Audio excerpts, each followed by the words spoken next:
Escuchamos a científicos del palo de fondo haciendo ¿para qué sirve pensar? Eso significa que es momento de Ciencia Vecina, la columna llevada adelante por los integrantes de la comunidad científica paraguayesca, columna que, bueno, es todos los lunes y que es rotativa y que por primera vez va a repetir a uno de sus invitados, a uno de sus disertantes. En este caso estamos hablando de Macarena Blázquez, a quien yo mismo le voy a dar la bienvenida. ¿Cómo anda, Maki? ¿Todo bien? Hola, ¿cómo va? ¿Todo bien?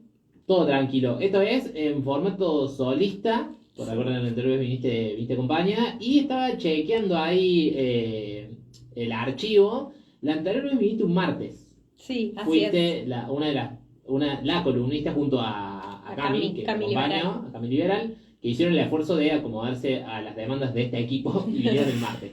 Así bueno, como recompensa tener un espacio un poco más amplio para que vos te desplayes y en el día correspondiente. Bueno, Así gracias. que, por favor, gracias a vos por llegarte nuevamente. Bueno, ¿querés comentarnos qué vamos a escuchar hoy? Sí, por supuesto. Bueno, primero, nada, agradecerles inmensamente el espacio. Estamos muy contentos de la comunidad de participar y, bueno, dar a conocer un poco nuestra voz, nuestras investigaciones, nuestras pesquisas que, bueno, hace muchos años que venimos realizando. Ujú. Vuelvo a recordar que la comunidad se compone de investigadores e investigadoras de diferentes áreas. En mi caso yo soy antropóloga, pero hay gente de química, de arte, de socio, o sea, muy, muy variadito, Ujú. con espacios laborales y con trayectorias académicas muy diferentes, que también eso enriquece mucho a la comunidad en la cual pertenecemos. Por otro lado, quería comentar previamente bueno, empezar un poco a comentarles lo que preparé, que hoy hay paro universitario, docente y no docente en la UNC, Sí. y bueno, que tiene que ver un poco con el contexto, no solamente que estamos transitando a nivel científico, sino a nivel educativo. Creo que es muy importante compartir, digamos, lo que está sucediendo a nivel país en términos de recortes en ciencia y en educación. Creo que el gobierno nacional quiere un pueblo no pensante, que no tenga ideas críticas, así que me parece eso muy importante, que la UNC hoy y mañana está de paro y está con muchísimas actividades, así que los y las invito a que vean en Instagram, en las páginas de la UNC, en las páginas de ADIUC, que es el gremio en el cual pertenezco, bueno, que vean ahí un poco las actividades porque van a ser clases abiertas y bueno. Y en el marco de lo que preparé hoy, Sí. hoy es 17 de marzo, es Día de la Puericultora. Comentarles un poco que, bueno, la puericultura es una disciplina que ya tiene muchísimos años en nuestro país. En la otra oportunidad, en la otra columna, comenté un poco eso, Sí, que recuerdo que iba por ese lado. sí, que es una disciplina que surge con la pediatría a finales del siglo XIX, comienzos del siglo XX. En su momento, bueno, recordarles que la infancia no siempre fue concebida de la misma manera. En su momento se pensaba que los niños eran como adultos en miniatura o adultos pequeños y que no tenían necesidades, derechos particulares, ¿no? Enfermedades también particulares y diferentes a los de las personas adultas, y Sí. que en su momento la policultura vino estaba, digamos, como dentro de algunas materias que se dictaban en la carrera de medicina en la UNC, como así también no solo fue una política sanitaria, sino que también fue una política educativa, porque como comenté en la otra columna, también las maestras de las escuelas normales, seguramente si nos está escuchando alguna maestra ya jubilada, seguramente le va a resonar la palabra puericultura porque estaba dentro de los contenidos mínimos que se daban, ¿no? Acá siente Kimei que es hija de una De una docente jubilada. Entonces, bueno, fue una política de Estado que no solamente fue a nivel, digamos, una política sanitaria, sino que también fue una política educativa Sí. súper importante porque también se empezó a concebir digamos, a los niños y a las niñas como sujetos, ¿no? de intervención y de derecho también, ¿no? Pero bueno, hoy la poricultura desde esos años hasta la actualidad ha cambiado muchísimo.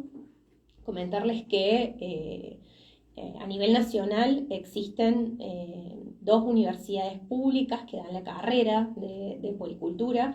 Una es la Universidad José C. Paz, que está ubicada en Buenos Aires, y la otra, la Universidad de Mendoza.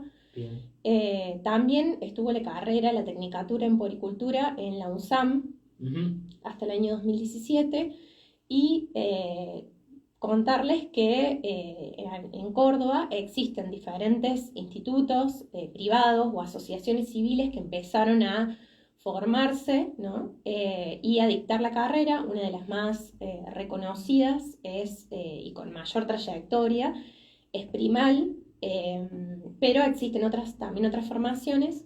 Y un poco también contarles que las puericultoras como tal tienen como varias demandas que me gustaría compartirles, ¿no? Por un lado, empezar decirles, bueno, a qué se dedica hoy actualmente una puericultora. Bueno, la mayoría es una disciplina sumamente feminizada, ¿no? La mayoría por eso digo las puericultoras. Sí. Creo que un 99% son mujeres, y la mayoría, digamos, se dedica a acompañar los procesos de gestación y los procesos de nacimiento, pero principalmente atendiendo a un acompañamiento en torno a la lactancia. Bien. A su vez, también son personas que están formadas en temáticas como sueño infantil, crianza. Entonces, digamos, acompañan todo el proceso desde que el bebé está en la panza hasta, digamos, los primeros años de vida, ¿sí? Bien. En los últimos años, las poricultoras han, principalmente en Buenos Aires, pero también compartirles que en Córdoba se abrieron servicios de poricultura en hospitales, ¿sí? En mi caso, como antropóloga, me tocó acompañar la apertura del servicio de poricultura en un hospital de administración pública cordobés, que fue un proyecto que comenzó Primal, ¿sí? Que hizo una asociación con una maternidad provincial, digamos, de Córdoba, sí, con la idea de abrir el servicio de poricultura, y lo que sucedía era lo siguiente. El hospital estaba con una demanda muy grande, que era que estaba gastando mucho dinero en leche de fórmula y en biberones, digamos, y que había, o sea, existe algo que es como en todos los carteles, en todas las publicidades, hay una demanda para que las madres, las madres y las personas gestantes, obviamente, ¿no? Sí. Demos la teta, o sea, implementemos una lactancia humana, pero hay muy poco acompañamiento en términos de, bueno, cuando se queman un poco las papas, como, no sé, no tenés un bebé que se prende bien, hay un mal acople, no sube lo suficiente de peso, estás con una mastitis, hay algún absceso, es como empiezan a haber, como entre comillas, ciertas dificultades. Sí. Nadie te acompaña en ese proceso, ¿no? Y yo creo que la mayoría de las personas gestantes o madres que me están escuchando van a decir sí, totalmente. O sea, yo tenía a la neonatóloga, a la pediatra que me decía sí, da la teta, pero nadie veía esa prendida, nadie veía que esté bien, digamos, que ese acople esté bien, que estemos posicionando bien al bebé o a la bebé.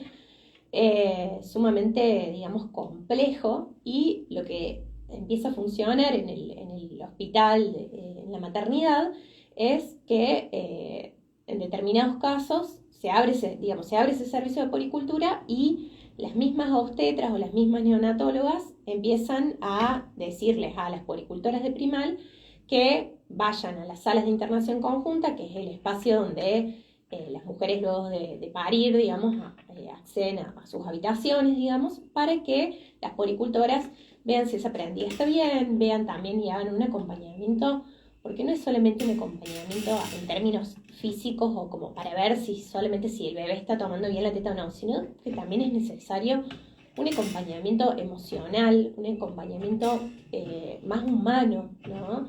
Como eso bueno, los procesos de la sexualidad y los procesos reproductivos se han medicalizado muchísimo y en ese proceso de medicalización y también una medicalización súper masculina, ¿no? A nivel histórico, se ha perdido muchísimo como cierto tacto, cierto acompañamiento basado más en la escucha, sobre todo en un momento tan vital y tan importante como es el puerperio, ¿no? Que es una palabra que, bueno, creo que en los últimos años se empezó a hablar un poco más, en términos de, bueno, ya sabemos que no se puede comprender el puerperio solamente a nivel, como se habla a nivel legal, de que son los 45 días después del parto, sino que el puerperio es un proceso sumamente complejo, que puede durar hasta 2 años o más, ¿no? Sí, también lo digo desde como una lectura externa, antropológica, vamos a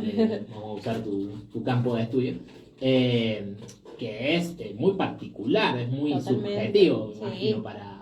Sí, bueno, vos también podés darme tu experiencia desde tu rol de sí, madre. totalmente. Es como, es muy subjetivo y tiene que ver también con el sostén, con el apoyo que tengas, con la red, que vayas construyendo, ¿no? Por eso también los últimos años se militó mucho, ¿no? Ciertas rondas de embarazos o ciertas rondas de puerperio, como un espacio de mayor acompañamiento. Bueno, a mí, en lo personal, yo como hacía ya 12, 13 años que trabajaba en este universo, porque mi tesis de grado yo investigué sobre los mundos del parto respetado y la violencia obstétrica y trabajé durante más de 2 años con una partera, y bueno, acompañé y entrevisté a muchas personas gestantes, como que un poco ya estaba, reconocía, ¿no? Ciertas cuestiones del puerperio, ciertas, no sé, ya conocía que existía la depresión postparto, ¿no?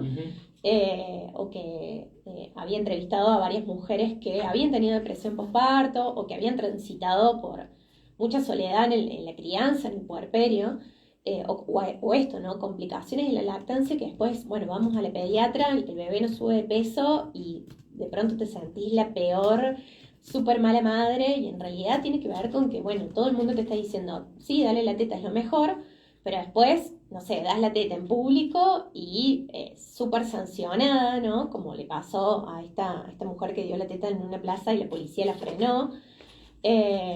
O por otro lado esto, ¿no? Bueno, sí, la lactancia humana es lo mejor que le puedes dar a tu bebé, pero nadie ve que ese acople esté bien, nadie ve que esa mamá se sienta bien, pueda estar ahí disponible, ¿no? Como para ese o esa pequeña. Sí. También es muy necesario que alguien pueda brindarle una mano en términos de acercarle un vaso de agua, darle un plato de comida. O sea, es como, también creo que hay una cultura que un poco finge demencia en esto de quedas embarazada, te organizan el baby shower y de pronto te traen regalitos como, no sé, body, y que está buenísimo y siempre bienvenido. Pero bueno, yo creo que un poco también ahí las demandas de los últimos años, las mujeres estamos pidiendo otras cosas, pedimos ahí más acompañamientos, que nos armen viandas para que nos puedan dar una mano para esos primeros días que son súper duros y que te la pasás 24/7 dando la teta, en pijama, estás sangrando, no entendés nada, tenés un recién nacido en brazos que no sostiene ni su cabeza. Entonces necesitas por ahí una amiga que te venga a cebar un mate, una amiga que venga a lavarte los platos, que venga a ponerte un lavarropas, ¿no? No tanto, creo que en los últimos años estuvo militando un poco más este tipo de baby shower, donde van tus amigas y te arman un par de viandas para que las guardes en el freezer y facilitarte esos días, ¿no? Pero bueno, yo creo que lo interesante, o a mí en lo personal me gustó mucho en mi trabajo de campo, acompañar esta apertura del servicio de poricultura, además en un hospital público, el tema, y volviendo un poco al día, ¿no? El 17 de marzo, las demandas vienen siendo por otro lado, ¿no? O sea, en este proyecto en particular, las poricultoras y las estudiantes de poricultura, porque lo que hace Primal es empieza a acompañar a las estudiantes para que hagan sus prácticas preprofesionales en el hospital, ¿no? Con una poricultora recibida.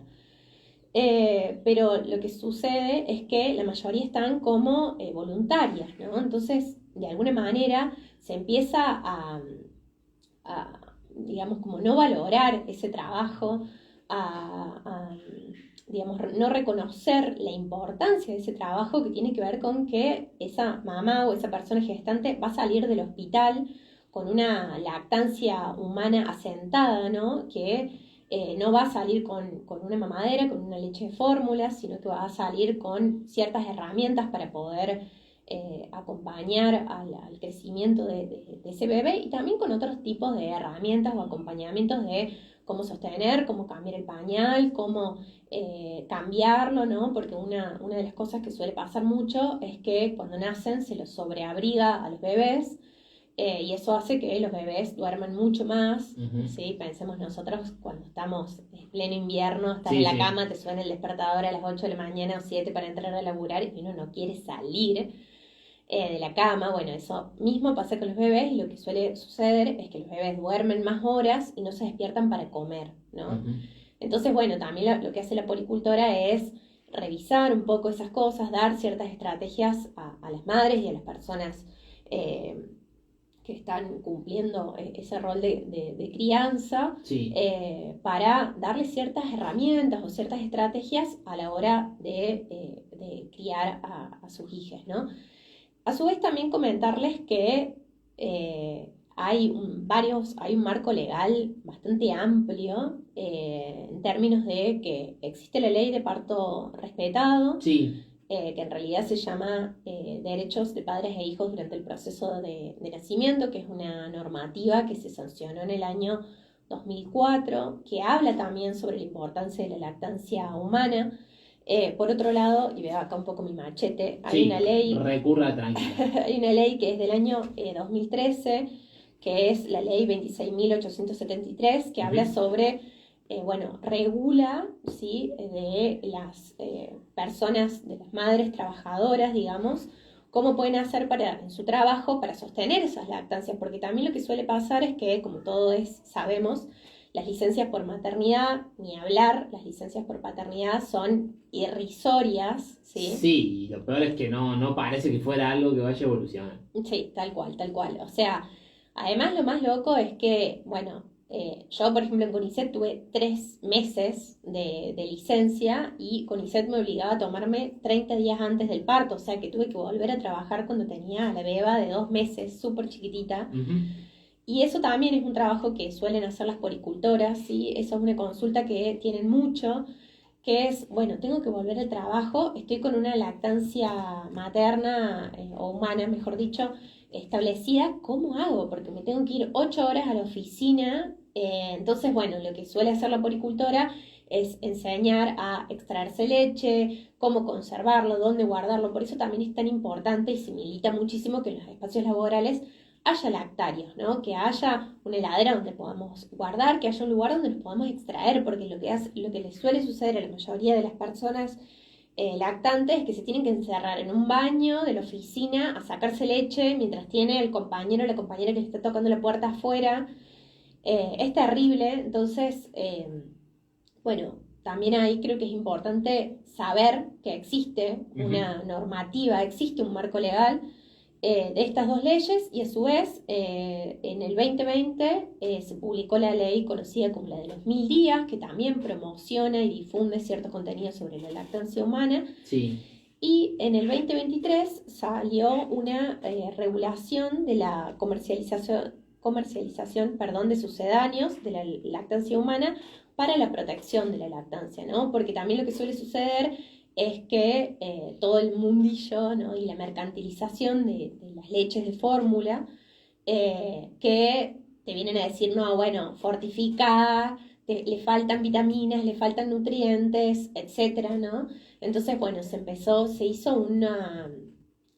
se publicó esta regulación, ¿no?, como para que, porque no solo existe un marco legal a nivel nacional, sino que tiene que ver con recomendaciones internacionales, ¿no? Estamos hablando de recomendaciones que organiza o que publican o publicitan desde la Organización Mundial de la Salud, desde UNICEF, ¿no?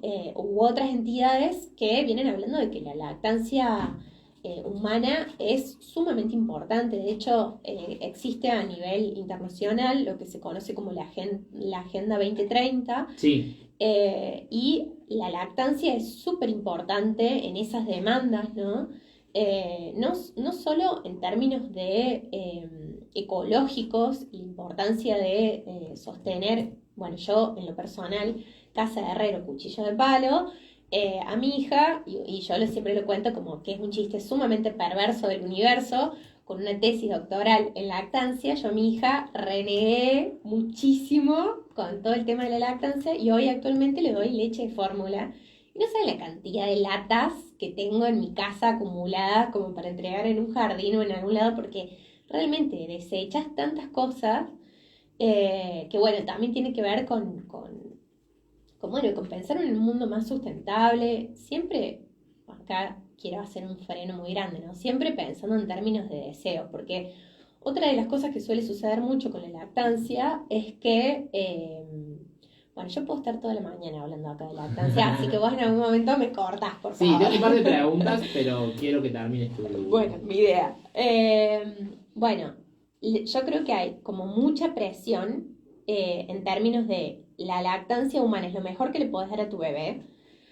Hay muy poco acompañamiento, por eso es tan necesario que se regule la profesión de las puericultoras, ¿sí? Y por eso también un poco este 17 de marzo vuelvo a traer esto a colación.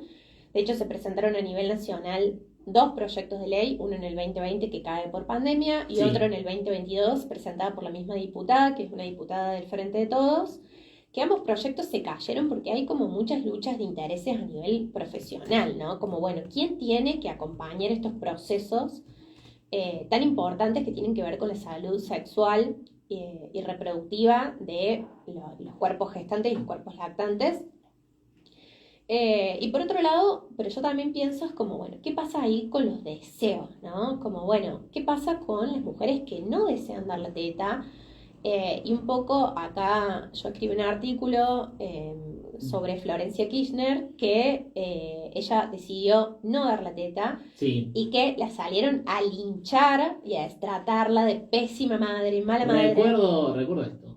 Claro, y es como, bueno, también ahí en el medio se cruzan los deseos, o sea, la lactancia tiene que ser algo placentero, es un momento de conexión no solamente con nuestro bebé, sino con nuestro cuerpo. Entonces pasa muchísimo que hay muchas personas que, no sé, han sufrido violaciones o que han sufrido episodios traumáticos en su vida y no quieren dar la teta o por X razón. Y yo creo que eso también hay que respetarlo y digamos, bajar ahí un poco con estos mandatos, estas pedagogías maternas que hablé en la otra columna, que es como, bueno, hay personas que no quieren, o en mi caso, a mí me pasó, que esto les decía recién, casa de herrero, cuchillo de palo, tesis doctoral en lactancia, hace 4 años o 5 ya que trabajo con puericultoras, y fue un quilombo mi lactancia, tuve 3 tipos de pezonera, saca leches eléctricos, saca leches manual, de diferentes marcas. Una amiga de Alemania me ofrecía mandarme unas pezoneras de plata, no sé qué, una cantidad de artilugios. Tenía un showroom de Avent chico y todas las marcas infantiles en mi casa y realmente no pude, no di más. Y yo siempre digo, yo empecé a disfrutar mi maternidad con la Rufi cuando solté la lactancia. Y creo que eso también es un poco bajar con las exigencias de lo que se considera o no se considera buena madre, la buena maternidad. Bueno, también hay ver qué nos pasa a nosotras, ¿no? Que somos las que ponemos el cuerpo en la gestación, el cuerpo en la lactancia y el cuerpo en miles de otras cosas, ¿no? Se te duerme la bebo en el auto y hay que cargarla 12 kilitos upa. Bueno. Te quería hacer una observación y una pregunta. Sí. La observación me lo corrigieron, la pregunta me la responderás. La observación, bueno, te referías a el ingreso de puericultoras en un hospital del Estado. Sí. Y quería hacer la observación de la aceptación de parte del personal del hospital, de este personal que se incorporó, que es algo que por lo general cuando sucede este tipo de situaciones, en este caso estamos hablando de un campo más específico, pero puede generar un choque entre los profesionales y quienes ingresan, a margen de tensiones que no quiero dirimir ahora. Y la otra pregunta que te quería hacer, vos mencionabas que el 99% de la gente que ejerce la poricultura son mujeres. Sí, así es. Me genera mucha inquietud, no tanto por qué la baja cantidad de hombres, sino cómo puede un varón encarar esta actividad teniendo en cuenta el seguimiento que tiene que hacer y un montón de cuestiones en las cuales me parece que es muy importante, por una cuestión, no quiero entrar en polémica, pero por una cuestión biológica es mucho más fácil empatizar y acompañar el proceso siendo mujer. ¿Cómo has podido conversar con algún poricultor? ¿Cómo lo encara? O por ahí, imagino que puede ser más fácil para un poricultor encararlo ya desde la post-lactancia. Vos decís que la poricultura abarca una etapa grande. ¿Cómo es la situación ahí? Buenísimo, bueno, gracias. Dos grandes preguntas hiciste. Primero, un poco las tensiones, sí, obviamente dentro del hospital muchísimas, ¿no? Porque también tiene que ver con temáticas que, hay como luchas de saberes y de disciplinas, de sí, porque también, por ejemplo, las enfermeras en su momento también tenían formación en puericultura, ¿no? Y eso un poco fue mutando, sobre todo en la época de la dictadura. O eso es lo que yo pude rastrear en mi investigación, Sí. sobre todo por las entrevistas. Yo me gusta mucho mi trabajo, soy muy manija de la antropología y entrevisté a varias médicos, enfermeras jubiladas ya, como para ahondar un poco, bueno, qué fue cambiando ahí en esas formaciones, en esas trayectorias. Y ellos tenían, digamos, poricultura, y un poco en la época de la dictadura lo que se hizo se limpió toda la parte más humana, entre miles de comillas, de las formaciones de la Facultad de Ciencias Médicas. Entonces todo esto que tenía que ver, ni hablar de los saberes en torno a los cuerpos feminizados, como son el de las mujeres, ¿no? Sí. De pronto imagínense, para los milicos era como, no, lactancia, ¿qué es eso? Chau, o sea, Claro, se saca... sí. de los contenidos o puerperio, ¿qué es eso? No, chau, se saca de los contenidos mínimos que se daban en las formaciones médicas, ¿no? Era todo anatomía, todo muy cuadrado, ¿no? Y todas estas profesiones más humanas, donde hay muchísimos también saberes en torno a la psicología, a esto que yo hablaba, bueno, ¿qué pasa con la depresión postparto? ¿Qué pasa con todo este universo? Que sí son saberes que se fueron perdiendo, digamos, y que ahora en la actualidad se están disputando. Entonces, sí, por supuesto que en la apertura del servicio de puericultura hubo profesionales de la salud que estaban totalmente negados y que eso le parecía como bueno, algo, no sé, una voluntaria externa que acompaña y nada más.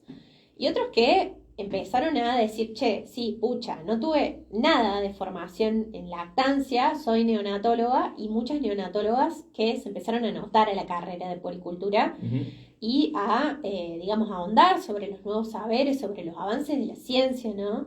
En torno antes, por ejemplo, se decía que vos le tenías que dar la teta cada 3 horas, 15 minutos de una teta y 15 minutos de otra, y sabemos ahora en la actualidad que ese es un saber retrógrado, súper viejo, ¿no? Y que la lactancia tiene que ser a demanda. Entonces, bueno, sí hay sí hay tensiones dentro de la institución de profesionales que miran bastante raro a las puericultoras, y hay otros que están mucho más abiertos o mucho más abiertas a la escucha, al aprendizaje, al saber. Lo que suele pasar también en estos conflictos es que las personas que acaban de parir, que hace 3 días más o menos que no duermen, que están, o más, porque si en los últimos meses del embarazo uno duerme bastante mal porque se levanta 1.000.000 de veces al baño. De pronto vienen esto que yo les contaba, la sala de internación conjunta, vienen a la habitación una enfermera y te dice una cosa, viene una puericultora y te dice otra, viene la neonatóloga y te dice otra cosa, ¿no? Como que también una está ahí como recién parida, súper mareada, sin saber muy bien qué hacer, entonces también...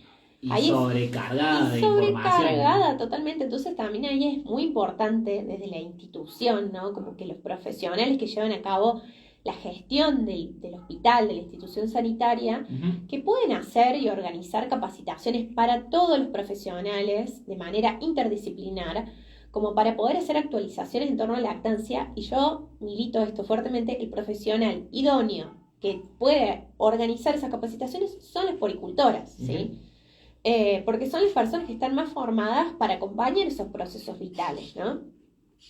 Pero bueno, entonces sí, claramente hay muchas tensiones. Hay tensiones. Sí. Y la otra pregunta... La de los puericultores la de los varones. puericultores. No tuve la oportunidad de entrevistar a un puericultor varón, Ujú. pero un poco lo que se suele decir es que, claro, tiene que ver con como son procesos, no sé, por ejemplo, la puericultora para acomodar el bebé o para realizar un acople, sí, muchas veces, no sé, tiene que hay un acercamiento hacia cierta intimidad, ¿no? Que tiene que ver con el amamantar, que tiene que ver con nuestras tetas, etcétera, Sí, que sí, muchas que veces... el hombre se ve limitado. Sí, también yo creo que a ver, existen ginecólogos y que te hacen PAP, te hacen colpo, etcétera. Sí. O sea, creo que esas barreras se traspasaron, digamos, en otros ámbitos. Ujú. En la poricultura no. O sea, la mayoría son Hay mujeres. hay una barrera proxémica que se está respetando. Pues. Sí, sí, totalmente, totalmente. Pero sí creo un poco que también hay otro acercamiento cuando sí, obvio, por supuesto que eso pasa, que no es lo mismo cuando vos atravesaste esa experiencia vital de gestar, de parir, de dar la teta, y que acompañas a otra mujer o otra persona que está ahí dando la teta. Es diferente cuando vos lo pasaste en cuerpo propio a cuando no lo pasaste. Eso no Ujú. quiere decir, a mi parecer, ¿no? Sí. Creo que acá podrías encontrar muchas opiniones diversas. Bien. Eso no quiere decir que no puede haber cierto acercamiento, no, por supuesto que no. Y creo que en primales, en ese aspecto, es muy piola en términos, en cuestiones de género. Bueno, la directora Evangelina Torrens, ella es muy reina en términos de cuestiones de género y muy abierta en estas temáticas. De hecho, creo que en un momento hubo un varón que comenzó la carrera, pero que yo sepa no la terminó. No la termino. Sí. Bien. Bueno, ya para ir cerrando, Maki, porque estamos ahí, nos juega un poco en contra ya el reloj. Me interesa saber si el artículo que escribiste sobre lo que abarcaba la decisión de Florencia Kirchner, sí, lo puedo compartir. ¿dónde se puede encontrar? Después, si querés, lo compartimos ahí en el enlace de la nota. Dale, genial, genial. Sí, por supuesto. Y si no, también existe CONICET.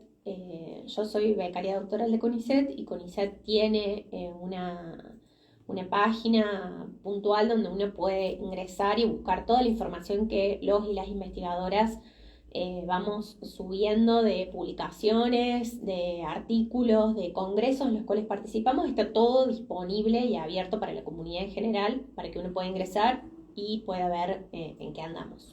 Buenísimo, queda entonces ahí asentada la data. Maki, muchísimas gracias por esta gracias a segunda visita aquí a Radio Gracias. Tortuga. Cuando corresponda, te esperamos nuevamente con Bueno, algún muchas nuevo gracias. material. Gracias.